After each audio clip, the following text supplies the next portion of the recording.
years old. He was the youngest of 5 rookies to start on the mound for the Orioles in '89. Please welcome back Pete Harnisch.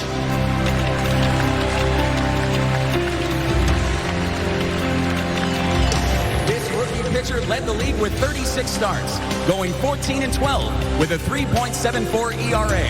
Please welcome back Bob Malacky. He was called up in late August and made 30 starts between second and third base. Say hello to Tim Hewlett. In his first year in Baltimore, this veteran outfielder was the first Oriole to record at least 10 doubles, triples, homers, and stolen bases in a single season. Welcome back, Phil Bradley. This veteran catcher was signed in early August after Mickey Tettleton was hurt and made 17 starts behind the plate. Please welcome Jamie Quirk. He missed a month on the disabled list, but started 96 of 113 games at second base between mid-April and mid-August. Ladies and gentlemen, Bill Ripken. This rookie outfielder was acquired during spring training from the Dodgers and batted .266 in 122 games. Welcome back, Mike Devereaux.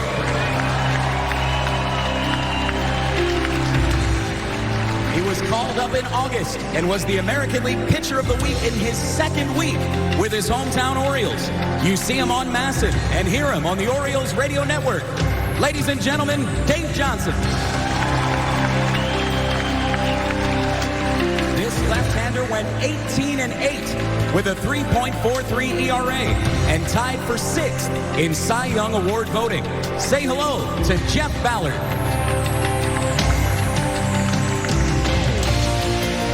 He set a then rookie record with 27 saves and was named the AL Rookie of the Year by the Baseball Writers Association of America.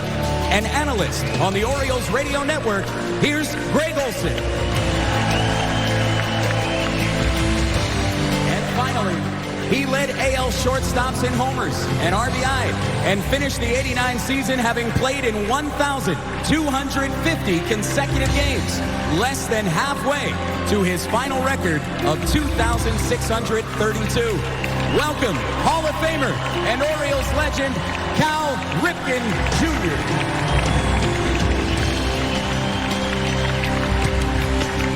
Fans, let's hear it for the Why Not Orioles.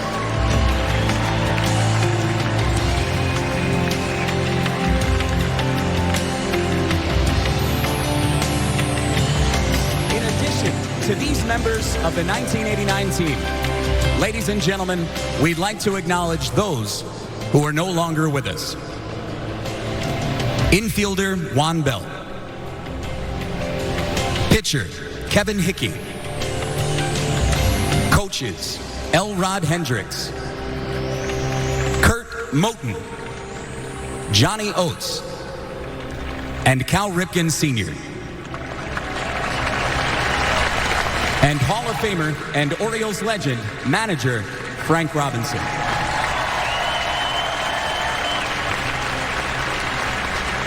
Thank you. And now, we'd like to bring up a few guys to give us their thoughts on the season and some of its highlights. Ladies and gentlemen, please welcome to the stage Dave Schmidt, Bob Malacky, and Jeff Ballard. Come on up, guys.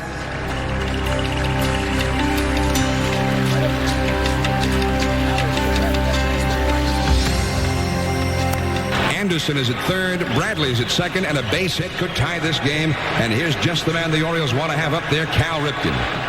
The 2-2 pitch, swing and a drive, deep into left field. Back is Greenwell, back he goes, gone! A 3-run homer for Cal Ripken. Memorial Stadium erupts, 4-3. The Orioles are on top. 1-0 the count. Smithson to the plate.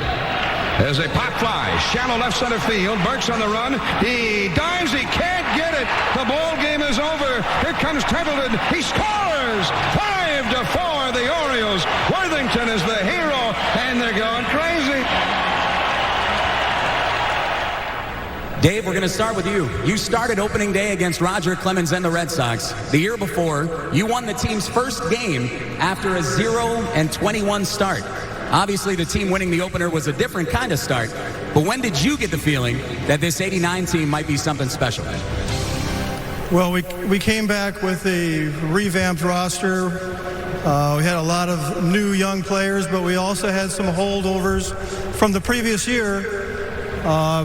And it was very important, I thought, that we got off to a good start that year to give the young players some confidence.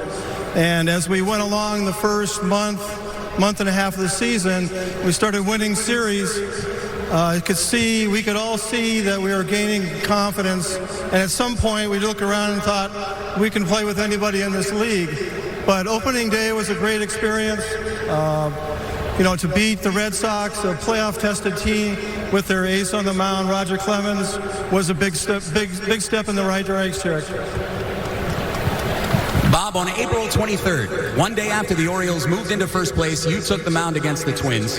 You gave up 3 hits, 2 walks, but got 4 double plays and a caught stealing. Let's see how the 9th inning of that game played out. Here's the payoff. Laudner check swing. He got him. He could not check in time. Milwaukee getting his first strikeout. 2 gone. It'll bring up Al Newman. And here's a pitch. Newman swings and misses a dandy changeup. Newman out in front. And Milwaukee with a couple of strikeouts in the inning. Again, the Twins go 1-2-3. The 1-strike delivery. Curveball grounded first base side. Milligan. He's got it. The ball game is over. And Bob Milwaukee is back. A 9-inning, 3-hit shutout. He was dazzling out. Now, Bob, how special was that, especially with the team alone in first place for the first time in almost 4 years? Well, that was a special game for me. I remember like it was yesterday. It was a game where you faced minimum hitters. You had to have a little bit of luck with some ground ball double plays, getting turned, and our defense, you couldn't ask for anything better that year.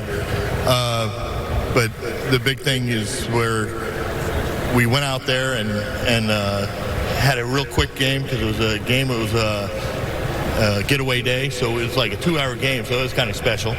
But other than that, it was really a nice experience to be able to do something like that. And everything was working for me that day. And just didn't put the ball in play, and guys behind me did the job of turning double plays, making plays when they needed to. And I believe I had one guy caught stealing in there, and it just worked out to where it was minimum hitters, shutout, 2-hour game. We were on the road. A week later, Jeff, you completed the first 5-0 April in Orioles history, and you went 6-2 down the stretch. What are some of your recollections about that season?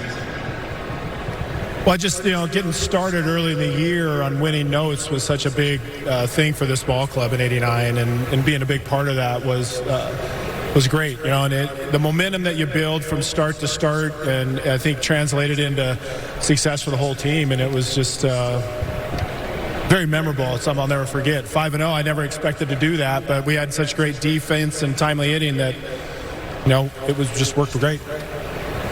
Ladies and gentlemen, Dave Schmidt, Bob Milwaukee, and Jeff Ballard. Thanks, gentlemen. Next to the stage, we'd like to welcome Phil Bradley, Mike Devereaux, and Joe Orsulak.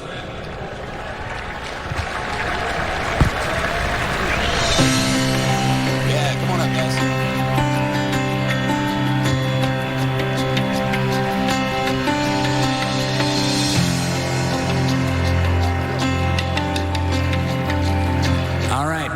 Phil, you'd come over from the Phillies, and this was the first time in your career you played on a winning team. But you couldn't have known when you were traded what would happen once that season started. What were your thoughts about it? I was just excited to be in Baltimore because I grew up being an Oriole fan, so it was a big thrill for me just to be here. And, we just kind of came together and started the season, and things started going, and we just ended up having a good season. One of the season's highlights came on July 15th. The Orioles trailed the Angels 9-7 in the ninth. Larry Sheets had tied the game with a 2-run single when Mike Devereaux came to bat. Devo, you know what's coming. Mike, that 2-run walk-off Let's take a look at it. Here's the pitch, and Devereaux swings and he hits a drive hit down the left field line. That ball hooking. If it's fair, it's gone. It's a home run. Devereaux with a home run. Bottom of the ninth inning, and the Orioles have won it. All right, Mike, you're among friends. Was it fair or was it foul? That ball was definitely fair. What are your thoughts there, Mike?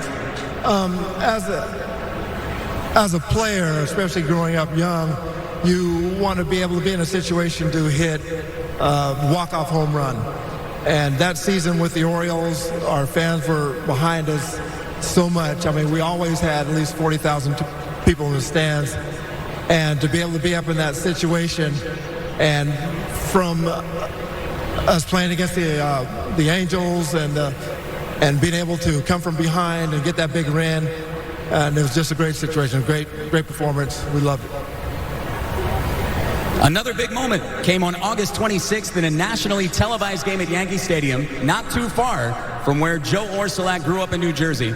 Joe, how about this? You went 3 for 3, hit 2 homers, drove in 3, scored 4 runs in a 6-4 win.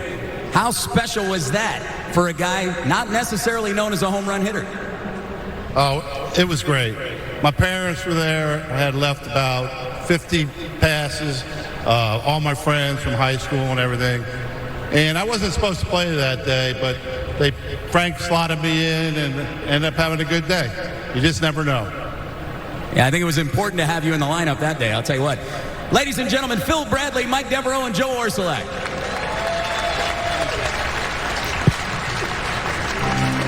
And now we welcome Greg Olson, Pete Harnish, and Dave Johnson. Come on up, guys.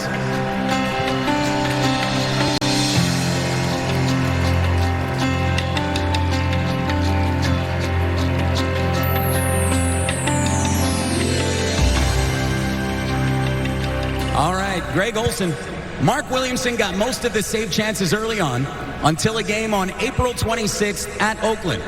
The Orioles lead 2-1 in the 9th inning, but the A's were sending Dave Parker, Dave Henderson, and Mark McGwire to the plate. Let's see what happened.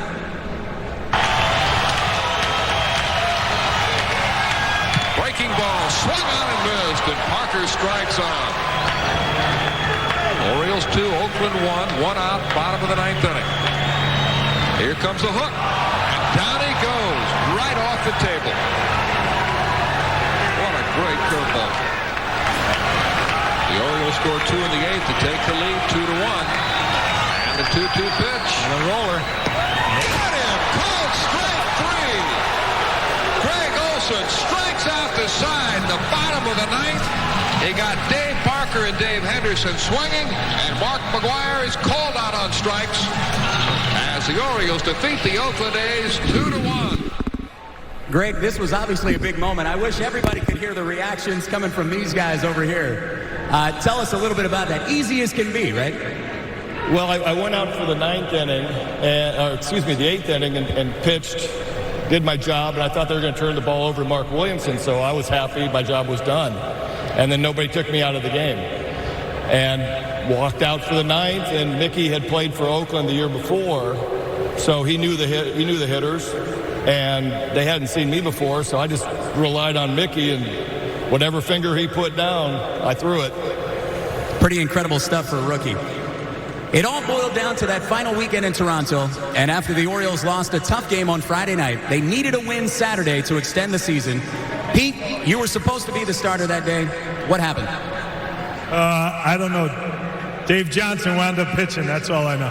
How come this whole celebration about this whole season always boils down to me telling the story about how I stepped on a nail and went right through my foot, and I'm walking home from the stadium the night before, and I thought I'd be all right. Next day I got up, tried to get out of bed, fell right down, couldn't put any weight on it, and that was the end of it. So that's my story for this huge celebration. All these guys have highlights. Do we have any tape? Can we roll tape on me stepping on the board?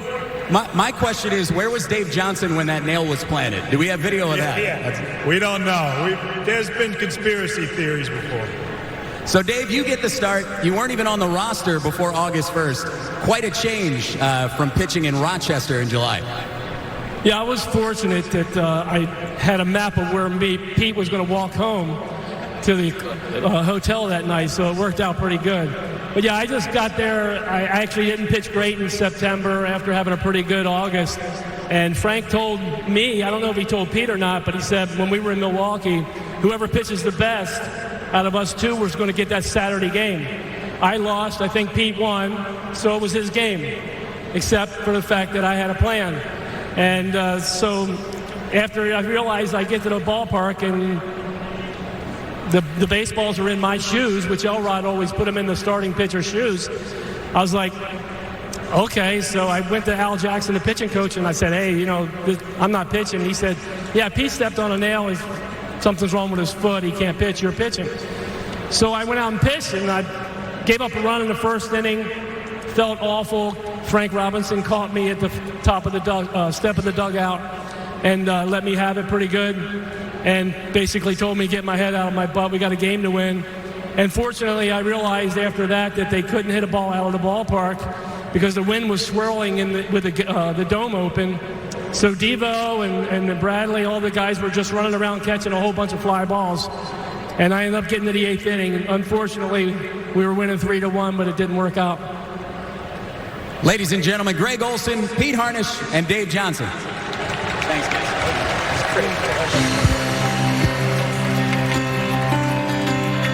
Finally, ladies and gentlemen, let's welcome to the stage Bill Ripken and Cal Ripken Jr.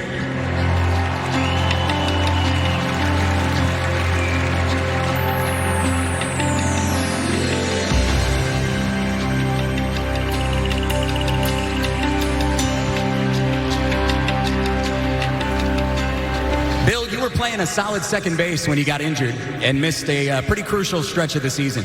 How frustrating was that, especially coming off of the '88 season? Well, you always want to play, and I did battle my share of injuries, so I think I took all of them off his ledger so he could play all those games in a row. But it's always frustrating when you're on the shelf. You want to be a part of the team. You want to be a part of the plan moving forward, so it was difficult. Cal, you finished the '89 season with 1,250 consecutive games played, still not even halfway to the final record of 26-32. But the biggest thing for you that year had to be being back in a pennant race for the first time since '83. Yeah, 1988 wasn't a lot of fun. We started the season 0-6, then Dad got fired, and just to prove that it wasn't Dad's fault, we decided to lose 15 more in a row. No, I mean, that season was horrible in many ways, but I think if you win a part of the 1988 season, you learned how to be more supportive of your teammates. And I think in the next year, the expectations were a little low. We had a new group of players, a lot of energy in the outfield, and then all of a sudden hope happened. And we started playing really well, and it was one of the more fun seasons that we ever had. I always said that when you win, the season goes by like that. And that was one of the fastest seasons. We had a good group of guys. We played well. And even though we finished a little short, I think all of us took a great deal of pride in what we were able to accomplish that year. You both grew up around this area. You know better than most what this team means to Baltimore and to the people here. Why do you think that team, the 1989 team, resonates so much with Oriole fans? Well, growing up around the area, I believe that everybody knows that this is kind of a blue-collar town. And what we went through '88 and what Junior was talking about, there was no finger-pointing going on. It's very rare you'll hear a bad team be told that they had good chemistry, because it's usually reserved for the winning team. The next year rolled around, and I think that the fans of Baltimore truly appreciated what we went through, and we were able to bounce back. And when we started winning series after series after series, the momentum started going. And I don't think anybody in their wildest dream thought we were going to spend as many days as we did in first place, but we did. And I think the fans just appreciated what we went through the year before and how we bounced back. Ladies and gentlemen, Bill Ripken, Cal Ripken Jr.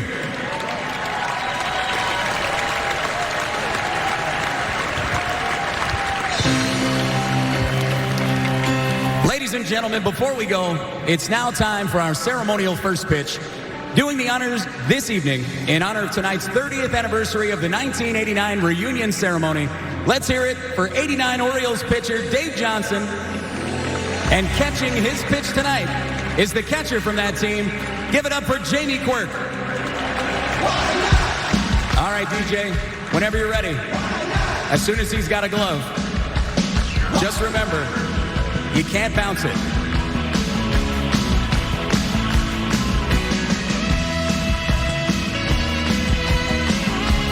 There we go. Ladies and gentlemen, we thank Dave and Jamie and all of the 1989 Oriole players joining us tonight who brought so much joy to Memorial Stadium in the summer of 1989. Ladies and gentlemen, one more time, the Why Not Orioles.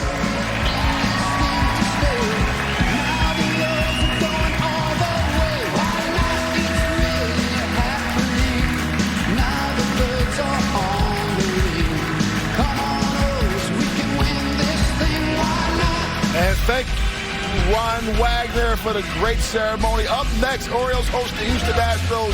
Jim Hunter and Ben McDonald on the call.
The Orioles on Masson on a warm summer's night in downtown Baltimore. It's the Orioles and the Houston Astros tonight, game one in this three-game weekend series.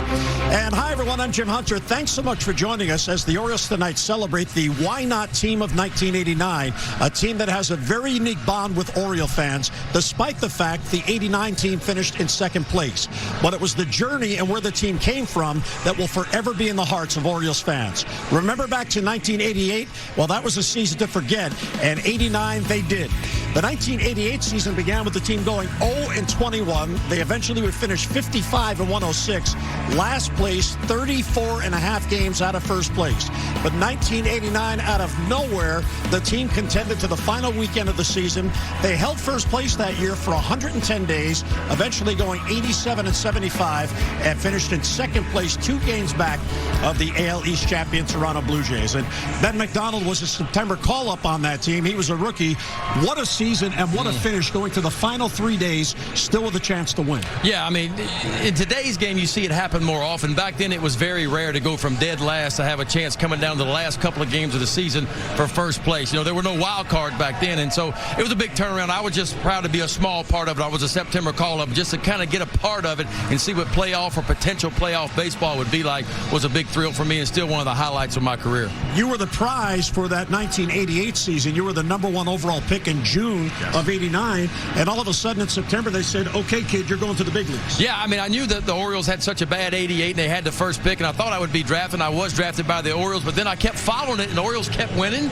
It kept winning. They were in first place at the All-Star break, and then when I got called up, I was so excited just to be a part of that and experiencing that. And boy, it came down to an extra inning game we lost in game 1, then another one-run game. So just that close, and I think that's what, although it wasn't a winning team as far as winning a championship, it was a team, a lot of people here in Baltimore, a blue-collar team, a young team. I see a lot of similarities in that team and this young Oriole team here. Well, we just heard Billy Ripken during the ceremony say that the 1988 team had a lot of chemistry, and that carried over into 1989. Now, you were there for the final month. Is that what you saw? Yes, I mean, and that's what I see with these two teams. The Oriole team right now and that 89 team was a close bunch. It was competition there like it is here, but everybody pulled for everybody. It was a friendly competition, and guys that hung out together both at the field and, of course, away from the field. And then when you have a good chemistry with a team, you don't have to be uber talented to have success, and I think that's what sums up that 89 team. Yeah, the 89 team had some holdovers from 88. They lived through a brutal season. Yes. Nobody wants to go through what that team went through, but they remembered that, and I think it fueled them. And then once they got in the first place, they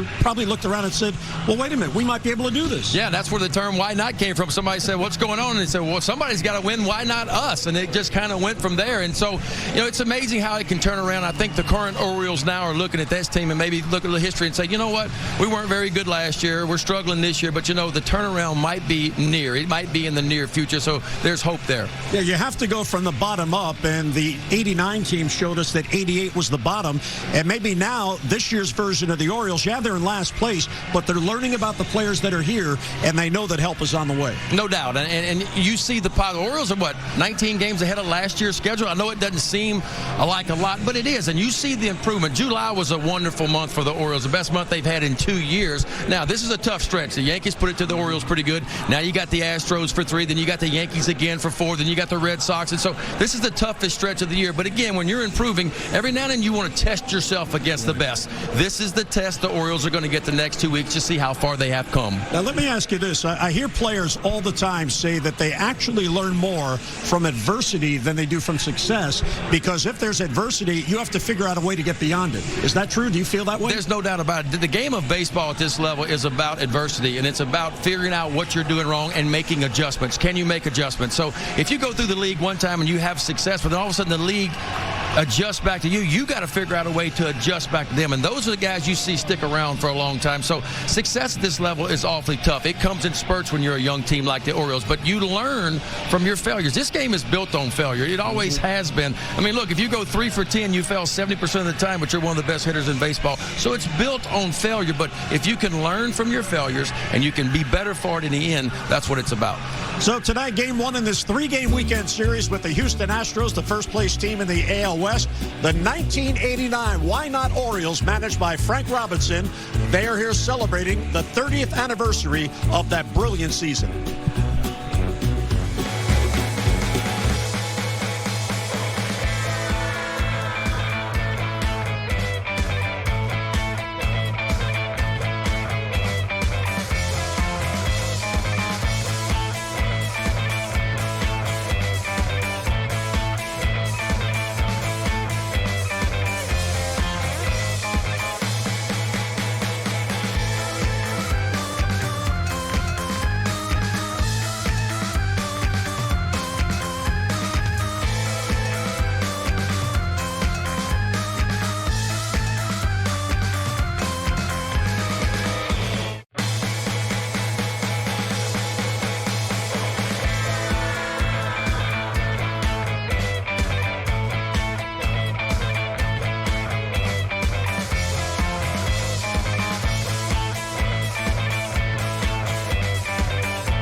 so proudly we hailed at the twilight's last gleaming, whose broad stripes and bright stars through the perilous fight, what so proudly we hailed at the twilight's last gleaming, and the rockets right back, the bombs bursting in air, gave proof through the night that our flag was still there. Oh, say does that star-spangled banner yet wave o'er the land of the free and the home of the brave.